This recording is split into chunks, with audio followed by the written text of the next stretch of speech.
So back in 2019, this individual named Connor Betts engaged in a mass shooting in Dayton, Ohio. 9 people were killed, many more were injured, and a lot of investigation was put into trying to determine what his motives were.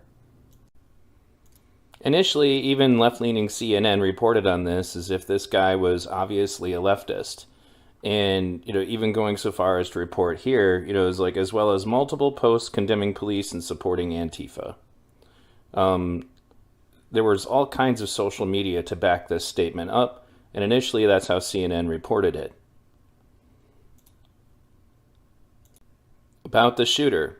A Twitter account that appears to belong to Dayton mass shooter Connor Betts retweeted extreme left-wing and anti-police posts, as well as tweets supporting Antifa, or anti-fascist protesters.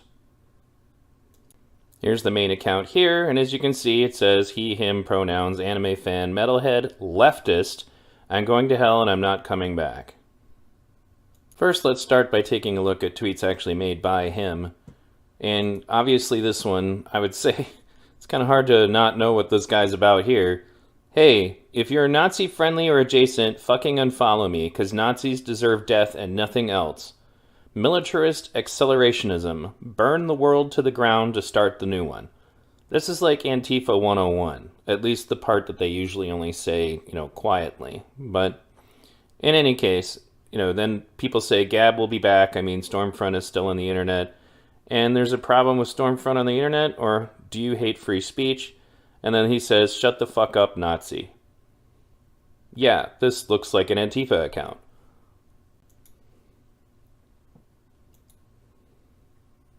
Then there's this conversation he participated in, starting from the top, not posted by him, but what he's replying to. Fucked up how there's a chance that anti-fascism itself could be made illegal, and all supposedly free speech warriors are celebrating it, almost like they're actually supporting fascism or something. Then they put this up, your periodic reminder, make racists afraid again. And then news reports like this are best referred to as Citations Pod calls it by the term propaganda.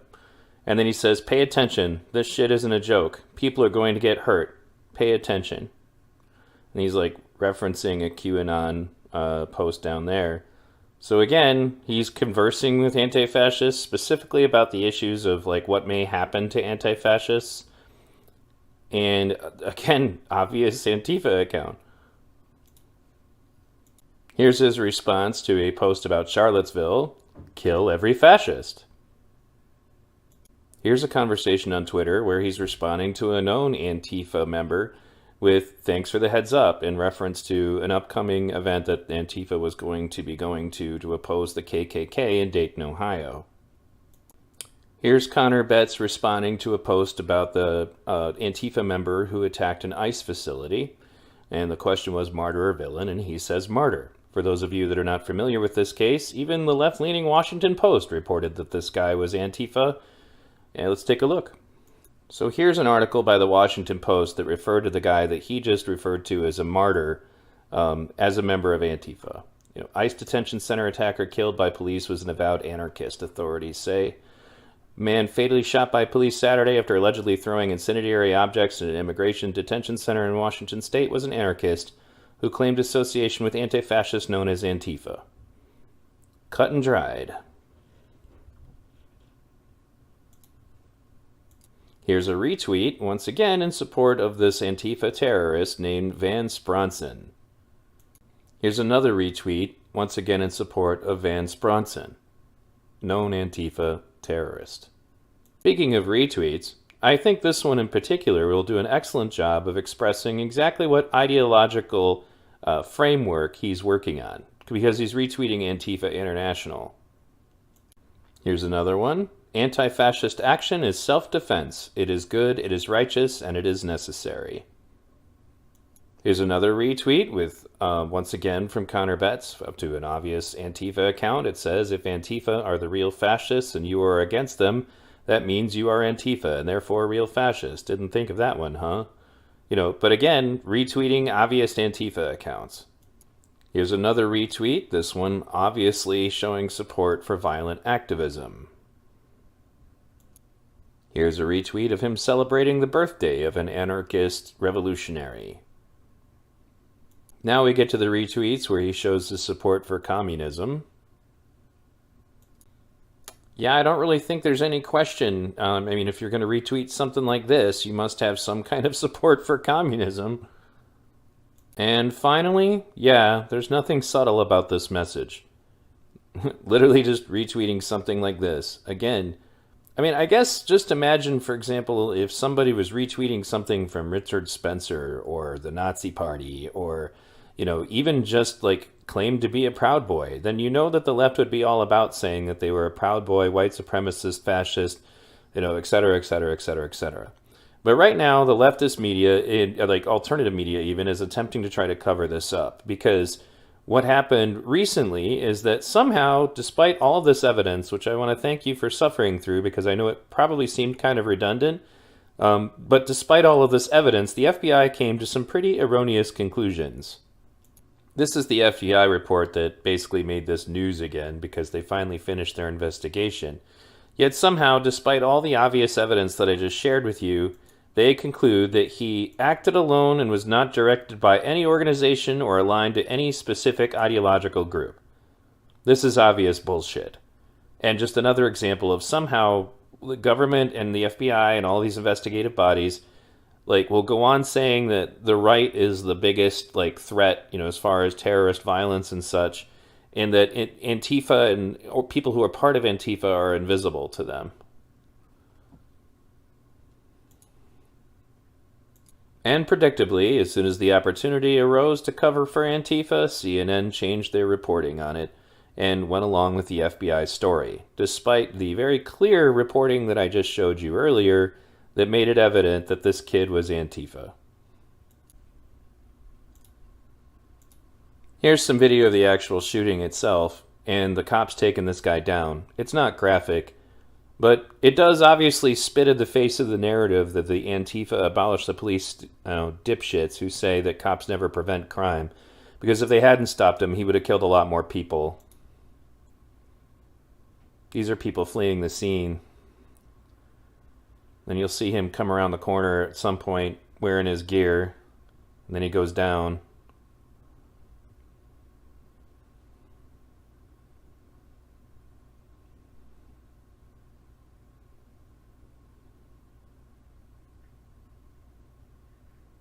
That's him. And there he goes. But again, cops don't prevent crime. If there weren't any cops in this situation, he would have shot a hell of a lot more people. Here's part of a Twitter feud going on between this clown Robert Mackey from The Intercept and Andy No, where he claims that it's a false claim that he was Antifa or an activist that ever took part in any Antifa Black Bloc group. This is just bullshit. It's obvious bullshit. And this guy has a habit of doing this. I'm actually planning on doing a counter to one of his videos from before where he goes after what he calls the riot squad.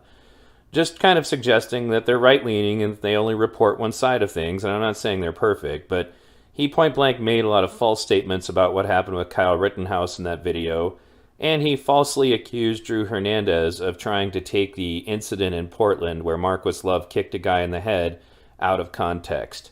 And it's pretty easy to debunk that. But this guy at this point is just full-on, for The Intercept, just teaching propaganda to cover for the left and anything wrong that they do. And, I don't have... Andy No is obviously in this for the money, so I'm not, trying to defend Andy No. He puts out good stuff sometimes, and then he puts out not-so-good stuff. But this guy is obviously full of shit. We really have to ask ourselves how long we're going to put up with this absurdity of suggesting that Antifa is not a terrorist group. I mean, even just in studying this Connor Betts guy, I had to, uncover a bunch of other examples. And it's just silly at this point. It's silly that we try to pretend that it's not a real thing or that they don't hurt people. And the ongoing, I was just listening to American Revolution 2.0 in a debate the other day saying, well, yeah, we burn buildings and stuff, but you guys kill people, as if nobody from the left has ever killed anyone. And it's just a lie. It's an obviously disprovable lie, and it has been for quite some time. If you guys remember my early reporting on this piece of shit, Michael Reinl, the Antifa was at the time still in their everybody's Antifa mode, trying to suggest that if you opposed fascism, you were definitely Antifa. And initially they squirmed around trying to figure out how to say that this guy wasn't Antifa, even though he publicly said on his Twitter feed, that I am 100% Antifa. And so they switched gears on that and then just kind of embraced him as a martyr. And they just focus on how he got killed by the police instead of focusing on what he did. That's the shift. They need to focus on the fact that he got shot by police. And they also focus on the fact that there are some witnesses that said that he didn't pull a gun. And then there are other witnesses that say that no, he absolutely did. But they never bring that up. They only bring up the witness that fits their narrative. It's just mind-numbing at this point how people try to cover for this. And it also is one of the reasons why I have to stand against them. I can't put up with this shit. Nor should you. These are not good people. And this is just one of them. There's the individual who stabbed someone in the heart in LA at an anti-mask protest. We just went over the guy who attacked an ICE facility, obvious domestic terrorist. Then we have the guy who shot Tiny in the foot or the ankle. And of course, Antifa tried to spin that one as well and suggest that he shot himself. And they just openly lied about it for weeks and weeks. And then eventually, when they were proven to be wrong, they just got quiet about it. So they were obviously lying to cover it up. That's where we're at with this, is that we've just come to a point that you're losing all credibility. If you defend Antifa, you're a piece of fucking shit. Including Bill, the fifth column guy, who I argued with earlier. Piece of shit. There is nothing good about this. And the fact that we have this weird situation going on where, first of all, obviously, as I mentioned earlier, we're identifying that supposedly the right wing is the biggest threat for terrorism. But also just that if the roles were reversed, remember, they invented a narrative suggesting that Kyle Rittenhouse was a fascist, Proud Boy, white supremacist. There's no evidence of that.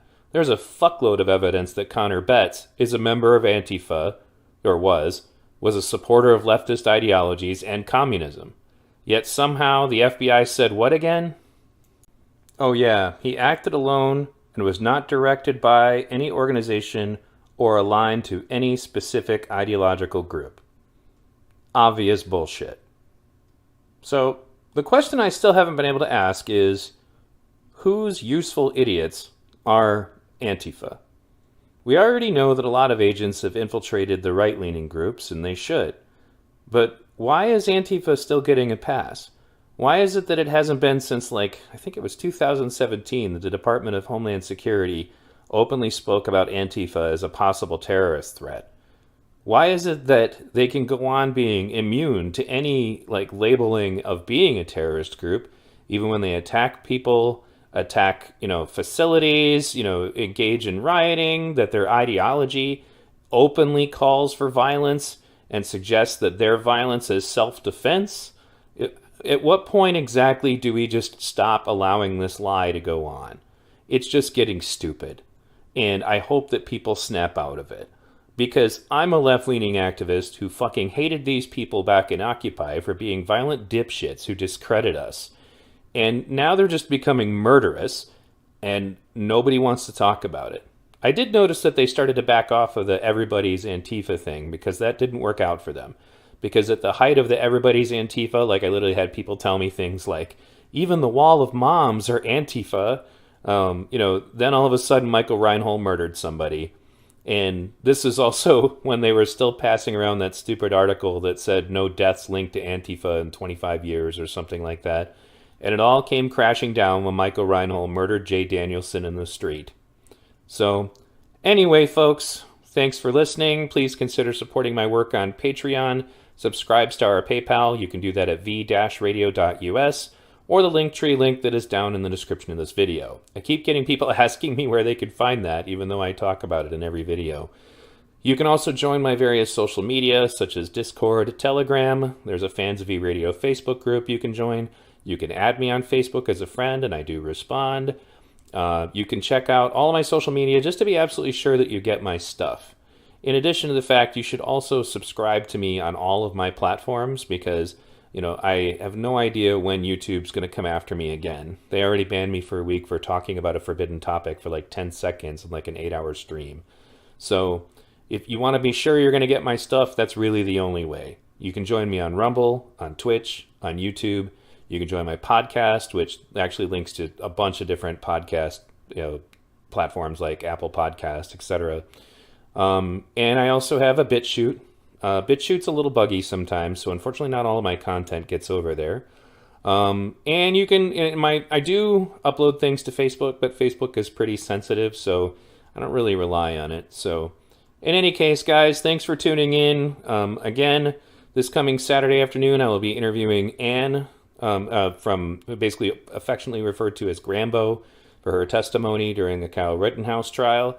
And next week, I'll be interviewing Spike Cohen, the former VP candidate for the Libertarian Party. He and I will be having a great conversation. And just a reminder, just because I bring somebody on my show, it doesn't mean I agree with everything they say. And in fact, that's kind of the point. I'm trying to encourage people to have conversations with people that they may not agree with everything about. Thanks again.